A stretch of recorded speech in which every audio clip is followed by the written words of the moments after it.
السلام عليكم ورحمة الله وبركاته.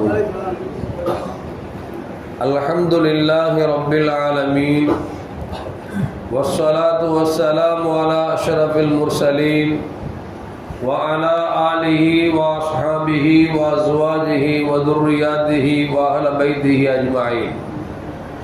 சங்கைக்கும் பெருமதிப்பிற்கும் உரிய பெரியோர்களே, சகோதரர்களே, எல்லாம் வல்ல அல்லாஹு ஜல்ல ஜலாலும் நாம் செய்யக்கூடிய எல்லா நற்காரியங்களையும் முகஸ்துதியின்றி இஹ்லாஸான முறையில் இறைவனுக்காக மட்டுமே செய்யப்பட்ட நல்வணக்கங்களில் நம் வணக்கங்களை அல்லாஹ் அங்கீகரித்துக் கொள்வானாக.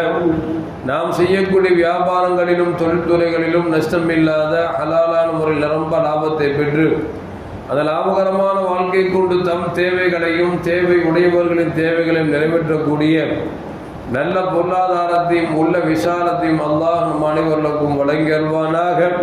கஞ்சத்தனம் என்கிற தீய பண்பை விட்டு அல்லாஹ் நம்மை பாதுகாத்துக் கொள்வானாக. நம் கரங்களை என்றென்றும் கொடுக்கும் கரங்களாக அல்லாஹ் ஆக்கி அருள்வானாக. யாசிக்கும் கரத்தை விட்டு அல்லாஹ் நம்மை பாதுகாத்துக் கொள்வானாக. நம்மை இந்த உலகத்தில் வாழ வைக்கும் காலமெல்லாம் நோய் நொடி என்று ஆரோக்கியத்தோடு அல்லாஹ் நம்மை வாழ செய்வானாக.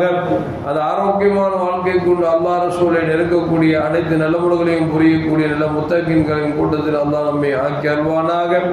திடீர் மரணங்களை விட்டும் தீய மரணங்களை விட்டும் நம்மையும் நம் குடும்பத்தையும் நம் சமூகத்தையும் அல்லாஹ் முழுமையான முறையில் பாதுகாத்துக் கொள்வானாக. மருத்துவமனையின் செலவினங்களை விட்டும் வேதனைகளை விட்டும் நம்மையும் நம் குடும்பத்தையும் நம் சமூகத்தையும் அல்லாஹ் பாதுகாத்துக் கொள்வானாக. நம்மில் யாரெல்லாம் நோயால் பாதிக்கப்பட்டு வீடே கதி என்றும் ஆஸ்பத்திரியை கதி என்றும் அல்லல் பட்டும் அவதியிட்டும் இருக்கிறார்களோ அத்தனை மக்களுக்கும் வெகு விரைவில் நோயை போக்கிவிட ஆரோக்கியத்தை வழங்குவதோடு அவர்களை கொண்டு அவர் குடும்பத்திற்கும் சமூகத்திற்கும் பலன் தரக்கூடிய மக்களாக ஆக்கி அருள்வானாக. நாம் இந்த உலகத்தில் வாழ்ந்து மறைகிற நேரத்தில் லா இலாஹ இல்லல்லாஹ் முஹம்மது ரசூலுல்லாஹ் என்ற கலிமாவை மொழிந்து ஜன்னத்துல் ஃபிர்தௌஸை கண்ணால் கண்டு மகிழ்ந்து சிரித்த வண்ணமாக மரணிக்கக்கூடிய நல்பாக்கியம் பெற்ற மக்களில் அல்லாஹ் நம்மை ஆக்கி அருள்வானாக. மரணித்தும் மரணிக்காத இறைநேசரின் கூட்டத்தில் அல்லாஹ் நம்மை ஆக்கி அருள்வானாக. நாளை மறுமையிலே மாநபி முஹம்மது ரசூலுல்லாஹி ஸல்லல்லாஹு அலைஹி வஸல்லம் அவர்களின் திரு கரங்களால் ஹவுதுல் கௌசர் என்கிற தடாகத்தின் நீர்வரி அன்னாரின் ஷஃபாத்தை பெற்று அன்னாரின் கரம் பிடித்து ஜன்னத்துல் ஃபிர்தௌஸ் என்ற உயர்ந்த சொர்க்கத்தில் அவர்களோடு அல்லாஹ் நம்மை சங்கமிக்க செய்வானாக.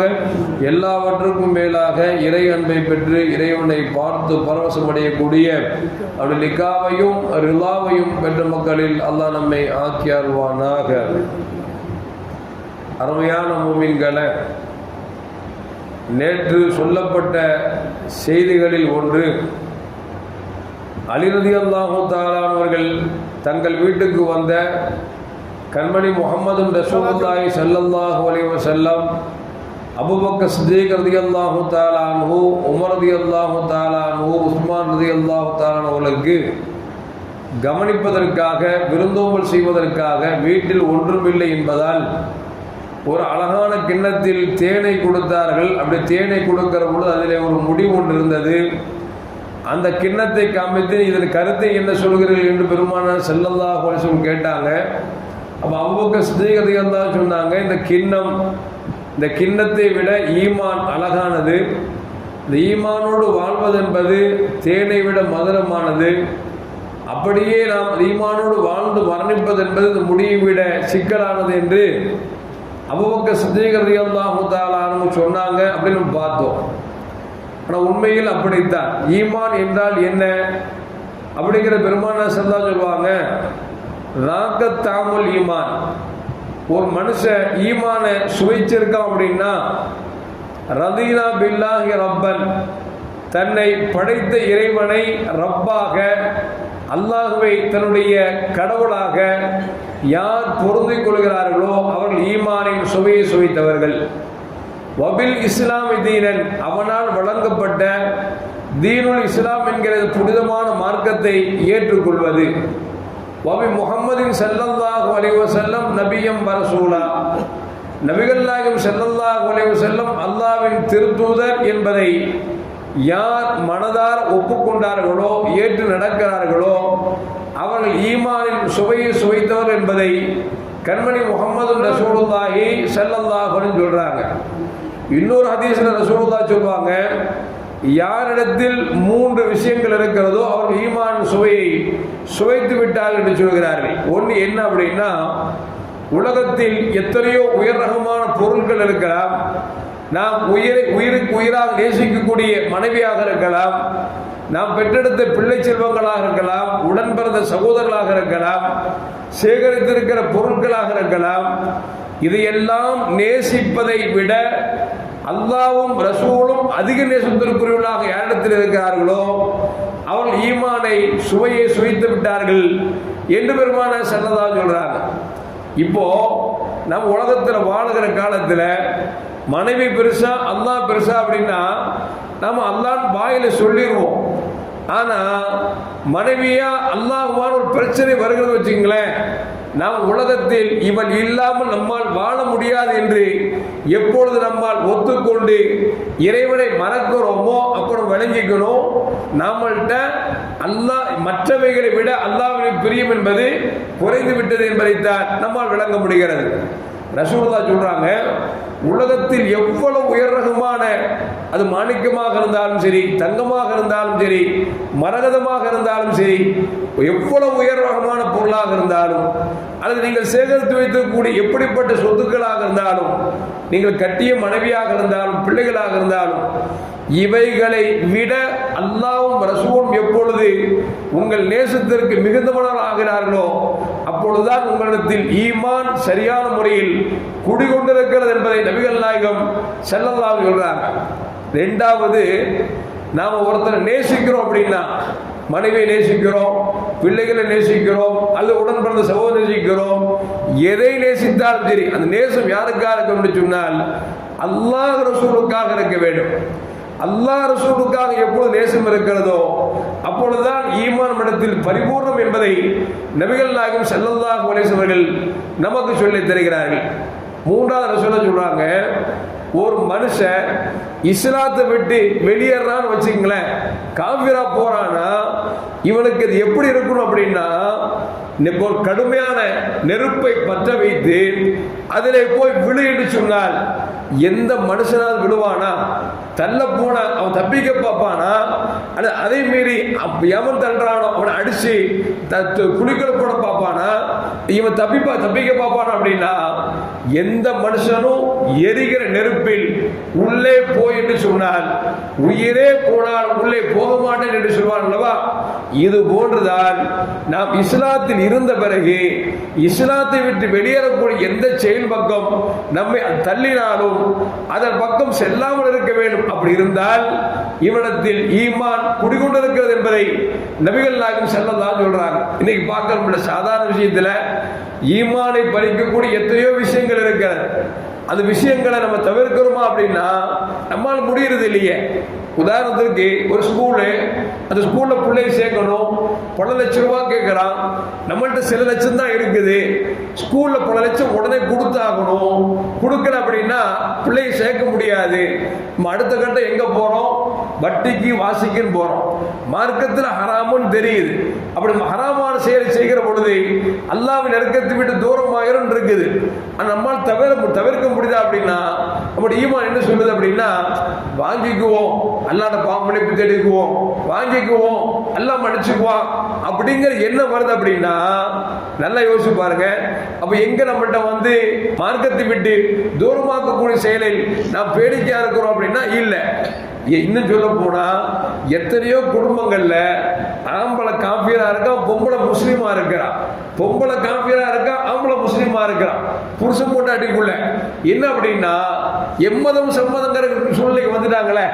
இன்னும் சொல்ல போனா 2 பேர், இவர் மாற்று மாத்தார், இவர் முஸ்லீம் வச்சு கணவன் முன்னே வாழ்றாங்க, புள்ள பிறந்துச்சு அப்படின்னா ஒரு பிள்ளைக்கு அவர் சமூகத்தில் பேர் வைக்கிறது, இன்னொரு பிள்ளைக்கு இவர் சமூகத்தில் பேர் வைக்கிறது. இந்த அளவுக்கு இன்னைக்கு மோசமா போனதுக்கு என்ன காரணம் அப்படின்னா ஈமானின் சுவை தெரியாத காரணமாக. ஈமானின் சுவை தெரிஞ்சு வச்சுங்களேன், நம்ம காஃபியரா போற அளவுக்கு நம்மள அல்லாஹ் வச்சிருக்க மாட்டான். ஈமான் சுவை தெரியாதனாலதான் நமக்கு சுகம் பெருசா, ஈமான் பெருசா அப்படின்னா நமக்கு சுகம் தான் பெருசுன்னு தெரியுது. அதனாலதான் இன்னைக்கு நம்முடைய சமூகத்து பெண்களாக இருந்தாலும் சமூகத்து ஆண்களாக இருந்தாலும் ஒருவனை விரும்புகிற பொழுது முடிந்தால் இஸ்லாத்துக்கு வரட்டும், வர முடியவில்லை என்று சொன்னால் காதல் வேண்டாம் என்று அங்கு சூழ்நிலைக்கு வரல, நான் வேணும் மதத்துக்கு வந்துடுறேன் அப்படின்னு சொல்லக்கூடிய அளவுக்கு போய்விட்டார் என்று சொன்னால் என்ன காரணம்? ஈமானின் சுவை நமக்கு நாம் அனுபவிக்கவில்லை என்பதைத்தான் இந்த செய்திகள் நமக்கு சொல்லி காட்டுகிறது. ரசூலுல்லாஹி ஸல்லல்லாஹு அலைஹி வஸல்லம் ஒரு இடம் மேராஜுக்கு அழைத்து செல்லப்படுறாங்க. ஒரு இடத்தை கடக்குகிற பொழுது ஒரு கஸ்தூரி வாடை ஒன்று நறுமணம் அடிக்கிறது. ஸல்லல்லாஹு அலைஹி வஸல்லம் ஜிப்ரீல்கிட்ட கேட்கிறாங்க, என்ன இந்த இடத்துல வந்த உடனே நல்ல மனமா இருக்குதே, என்ன விஷயம் அப்படின்னு ரசூலுல்லாஹ் கேட்கிறார். ஜிப்ரீல் சொல்றாங்க, யார சொல்லுதா, இந்த இடத்துல மாசித்தா என்கிற பெண் அடக்கப்பட்டிருக்கிறார், அவர்கள் குழந்தைகள் அடக்கப்பட்டிருக்கிறார்கள், எனவே அந்த கபரில் இருந்து கஸ்தூரி மனம் வீசுகிறது என்று நபிகள் நாயகம் ஸல்லல்லாஹு அலைஹி வஸல்லம் ஜிப்ரீல் சொன்ன பொழுது அப்ப ரசூலுல்லாஹ் கேட்கிறாங்க, இந்த மாசித்தானா யாரு அப்படின்னு கேட்கிறாங்க. ஜிப்ரீல் சொல்றாங்க, ஃபிரௌன் உலகத்தில் வாழுகிற பொழுது இறைவனுக்கெல்லாம் நான் இறைவன் என்று மம்மதியோடு வாழ்ந்தான். அவன் செத்த பிறகு இன்றைக்கு வரைக்கும் அல்ல, கியாமத் நாள் வரைக்கும் அல்லாஹ் பாதுகாத்துட்டு வரான். அவனுக்கு ஒரு பிறந்த பெண்ணுக்கு ஒரு வேலைக்கார பெண்ணு மாசித்தாங்கிற பெண் இருந்தாங்க. அவங்க தலை சீவிட்டு இருக்கும் பொழுது, ஃபிரௌனுடைய மகளுக்கு தலை சீவுகிற பொழுது சீப்பு கையை விட்டு தவறி கீழே விழுந்து விட்டது. விழுந்த சீப்பை பிஸ்மில்லா என்று எடுத்து அந்த தலையை சீவிய பொழுது அந்த ஃபிரௌனுடைய குழந்தை கேட்டுச்சு, பிஸ்மில்லாங்கிறிய அந்த அல்லாஹ் யாரு அப்படின்னு கேட்டுச்சு. மாசிதா சொல்லுச்சு, அந்த அல்லாஹ் யார் தெரியுமா, உன்னையும் என்னையும் படைத்த இறைவன் தான் அல்லாஹ் என்று அந்த மாசிதா பெண் சொன்ன உடனே அந்த ஃபிரௌன் குழந்தை சொல்லுது, நான் எங்க அப்பா சொல்லி கொடுக்குறேன் பார், எங்க அப்பா தானே உலகத்துல கடவுளா இருக்காரு, நீ அவரை விட்டு போட்டு அவர் அல்லாத கடவுளை நீ கொண்டாடுறியா அப்படின்னு உடனே மாசிதா சொன்னாங்களாம், உன்னையும் உன் தந்தையையும் என்னையும் உலகத்திற்கு எல்லாவற்றையும் படைத்தது அல்லாஹ் தான், யார்கிட்ட வேணா சொல்லி எனக்கு கவலை இல்லை அப்படின்னு சொல்லி மாசிதா சொல்லிட்டாங்க. என்ன பிரச்சனை அப்படின்னா, அவனுடைய ஆட்சி போய்விடும் என்பதால் பல்லாயிரக்கணக்கான ஆண் குழந்தைகளை கொன்று குவித்த அந்த செய்தான் இப்படி சொன்னா விடுவானா? அவன் என்ன செஞ்சான் அப்படின்னா, கூப்பிட்டு மாசிதா என்ன அல்லாத கடவுள் ஒன்று வச்சிருக்கிறியாமே, அல்லாங்கிற கடவுள் ஒன்று இருக்காம? ஆமா இருக்குது, உங்களையும் என்னையும் உலகத்தை எல்லாவற்றையும் படைத்த இறைவன் ஒருவன் இருக்கிறான் என்று சொன்ன பொழுது அவன் சொன்னா, இப்போ நீ பெற்றிருக்க குழந்தையெல்லாம் உன் கண்ணு முன்னால் கொல்ல போறேன் அப்படின்னு சொல்லி ஒவ்வொரு குழந்தையா கொண்டுட்டு கடைசியில் மாசிதார கேட்டான், இப்ப சொல்லு, நீ பெத்த பொண்ணெல்லாம் செத்து போச்சு, உன்னை சாகடிக்க போறேன், என்ன சொல்ற? அந்த பாசித சொல்லுச்சு, என்ன கொன்னாலும் பரவாயில்லை, அல்லாஹ் தான் என் ரப்பு என்பதில் எந்த மாற்று கருத்துமில்லை என்று சொல்லி அந்த மாசிதா சொன்ன பொழுது அவன் கொல்ல முயற்சிக்கிறான். அப்பொழுது பெண்ணு சொல்லுது, நீ என்ன கொன்னுட்டு ஒரு சின்ன ஒரு நப்பாசை என்ன அப்படின்னா, ஒரு துணியில என் குழந்தை சடலம் என் சடலம் எல்லாம் மொத்தமா சேர்த்து கெட்டி ஒரே கவர்ல அடைக்கிறது, இந்த ஆசையை மட்டும் நிறைவேற்றணும் சொன்ன உடனே ஃபிரௌன் அந்த மாசிதா என்கிற பெண்ணையும் கொலை செய்தான். அந்த கொலை செய்யப்பட்ட குழந்தைகளை ஒரு துணியில் கட்டி ஒரு கபரில் இறக்கி அடக்கினான். அந்த பெண்ணின் குழந்தைகளுடைய நறுமணம் தான் இப்பொழுது வீசுகிறது என்று ஜிப்ரீல் அலைஹிஸ்ஸலாம் முஹம்மது ரசூலுல்லாஹி ஸல்லல்லாஹு அலைஹி வஸல்லம் சொன்னார்கள் என்று சொன்னால், அருமையான மக்களே, நாம் ஈமானோடு வாழ்ந்தால் ஃபிரௌனின் காலத்தில் வாழ்ந்த ஒரு அடிமை பெண், ஒரு பணிப்பெண்ணை இன்றைக்கும் பேசுகிறோம் என்று சொன்னால் இதுவல்லவா வாழ்க்கை என்பதை யோசித்து பார்க்க வேண்டும். ஆனா நம்ம வாழ்க்கை எப்படி இருக்கு அப்படின்னா, ஒரு 2 நிமிஷம் சுகத்துக்காக ஈமானை இழக்கக்கூடிய அளவிற்கு இன்றைக்கு போய்விட்டோம் என்று சொன்னால் என்ன காரணம்? அதனால்தான் அபூபக்கர் சொல்லுவாங்க, ஈமான் என்பது இந்த கிண்ணத்தை விட அழகானது, ஈமானோடு வாழ்வது என்பது தேனை விட மதுரமானது, ஆனால் முடிவு என்பது அது முடியை விட மோசமானது. கடைசி காலம் வரைக்கும் நம்ம கலிமாவோடு வாழ்வது என்பது, ஈமானோடு வாழ்வது என்பது ஒரு சாதாரணமான விஷயம் அல்ல என்பதை விளங்கிக் கொள்ள வேண்டும். பிலால் ரலியல்லாஹு தஆலா இஸ்லாத்தை ஏற்றுக்கொண்டதால் சுடு மணலில் வெறும் மேலோடு படுக்க வைத்து மேலே பாறைகளை ஏற்றி குதிரையினுடைய காலிலே இவர்களை கட்டி இழுக்கப்பட்ட பொழுதும் கூட அஹத் அஹத் அல்லாஹ் ஒருவன் என்று சொன்னார்கள் என்று சொன்னால், அருமையான மக்களே, ஈமானின் சுவையை சுவைத்ததால் மேன்மக்களாக வாழ்ந்தார்கள் என்பதை வரலாறு நமக்கு சொல்லி காட்டுகிறது. எல்லாம் வல்ல அல்லாஹ் ஜல்ல ஜலாலுஹு ஈமான நசீபாக்கி நமக்கு மரணிக்குகிற பொழுதும் லா இலாஹ இல்லல்லாஹ் முஹம்மது ரசூலுல்லாஹ் என்ற கலிமா மொழிந்து மரணிக்கக்கூடிய நல்ல தௌஃபீக்கினை எனக்கும் உங்களுக்கும் அல்லாஹ் வழங்கியருள்வானாக. அஸ்ஸலாமு அலைக்கும் வரஹ்மத்துல்லாஹி வபரகாத்துஹு.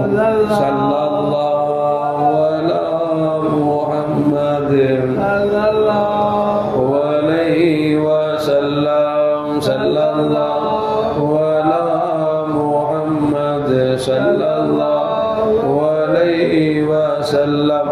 ஸல்லல்லாஹு அலா முஹம்மது யா ரப்பி ஸல்லி அலைஹி வஸல்லிம்.